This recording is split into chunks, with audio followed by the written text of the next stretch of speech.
Southern daddies have an air of their own, and they will always stand out in a crowd in the best possible light. In honor of Father's Day, Mama's going to talk a little bit about Southern daddies and their ways, and who in the slow and sweet South is better than Alabama to talk about good old Daddy. First, a Southern daddy's presence is going to be noticed from feeling the vibes of his strength of character, confidence, and integrity. Upon being drawn to those good vibrations, you'll notice that this man is so impeccably dressed. He knows his linen, seersucker, Gucci shoes, pocket squares, handkerchiefs, and can spot inferior material in a sport coat from 50 yards down the field.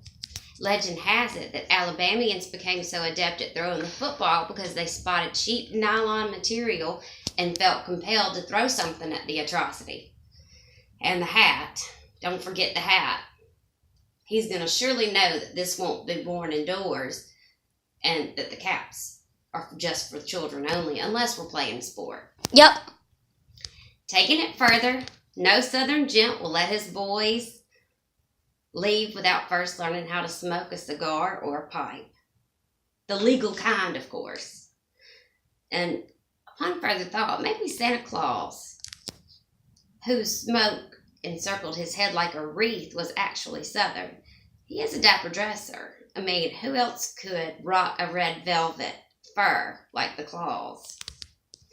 Next, you'll hear that sweet-sounding drawl, and it will completely disarm you, as is his intent. His words and his ultra-descriptive phrases and sentences will roll off his tongue like Tupelo honey over a hot buttered biscuit. However, listen carefully, because a Southern gentleman knows that strength of character will get you the right kind of attention, so there is no need to be loud. If you have damaged ears and have no idea how loud you are talking, well, there's not much I can do about that. But if you ever come for a visit at my house, my grandparents can't hear, my parents can't hear, and I hadn't been able to hear real well out of one ear since my early 20s. So you might want to bring some earbuds. And a Southern daddy knows that the smartest person in the room is always the person who knows when to keep his or her mouth shut.